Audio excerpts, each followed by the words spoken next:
தமிழ் சினிமாவில் முன்னணி வில்லனாகவும் சிறந்த குணச்சித்திர நடிகராகவும் தன்னை முன்னிலைப்படுத்தி கொண்டவர் தான் நடிகர் ராதாரவி. புலிக்கு பிறந்தது பூனையாகுமான்ற பழமொழிக்கு ஏற்ப ஒரு நடிப்பு அரக்கனாக வாழ்ந்து வந்த எம்.ஆர். ராதாரவியினுடைய வாரிசுனா சும்மாவா? அப்படி தான் ராதாரவியோட நடிப்பையுமே அனைவராலும் பாராட்டப்பட்டது. தனக்கே உரிய பாணியில் வில்லனாகவும் தனது தமிழ் சினிமா பயணத்தை ஆரம்பித்தார்.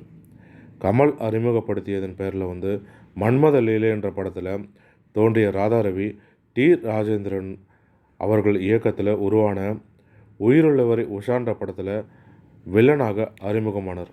தந்தையைப் போலவே ராதாரவியும் நாடக கலை மீது உயிரே வைத்திருக்கிறார். தனது நடிப்பையும் நாடக மேடையிலிருந்தே ஆரம்பித்தார். சொந்தமாக நாடக கம்பெனியுமே நடத்திட்டு வராரு. இப்படி படிப்படியாக சினிமாவில் ஒரு முக்கிய நடிகராக வந்த ராதாரவி சமீப காலமாக ஒரு சில குணச்சித்திர வேடங்களையுமே நடித்துட்டு வரார். அப்படி அவர் நடித்த மக்கள் மத்தியில் பெருமளவு பேசப்பட்ட கதாபாத்திரம் தான் பிசாசு படத்தில் அவர் ஏற்று நடித்த அப்பாண்டா கதாபாத்திரம். இந்த கதாபாத்திரத்துக்கு மிஷ்கின் ஒரு நல்ல அப்பாவுக்கு ராதாரவியை போடலாம்னு சொல்லியிருக்கார். உடனே அவர் கூட இருந்தவங்கெல்லாம் நல்ல அப்பான்னு சொல்கிறீங்க, அதற்கு ராதாரவியை போடலாமா அப்படின்னு கேட்டிருக்காங்க. அவர் படத்தில் மட்டும்தான் கொடூரமாக வில்லனாக தெரிவார். உண்மையிலே அவர் நல்ல அப்பாவாக இருக்க மாட்டாரா அப்படின்னு தன் உதவியாளர்களுக்கு பதிலை சொல்லிவிட்டு ராதாரவியிடம் கதையை சொல்லி ஒப்பந்தமும் செய்திருக்காரு இந்த படத்துக்கு.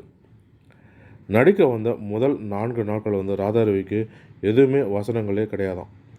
சும்மாவே உட்கார வைத்தோம், கையை அங்கும் இங்கும் அசைத்தோம், படுக்க வைத்துமே காட்சியை எடுத்திருக்காங்க மிஷ்கின். இதை கவனித்து கொண்டு வந்த ராதாரவி ஒரு வேளை தப்பான படத்துக்கு வந்துட்டோமோ அப்படின்னு பயந்தும் இருக்காராம். அதன் பிறகு தான் வசனங்களை கொடுத்துருக்காராம் ராதாரவிக்கு. அந்த கதாபாத்திரத்தில் அவர் பின்னி எடுத்திருப்பது அனைவருக்குமே ஞாபகம் இருக்கலாம். மேலும் இது போன்ற தமிழ் சினிமா தொடர்பான சுவாரஸ்யமான தகவல்களுக்கு ஆர்என் தமிழ் கலாட்டா யூடியூப் சேனலை பார்க்கவும். நன்றி, வணக்கம்.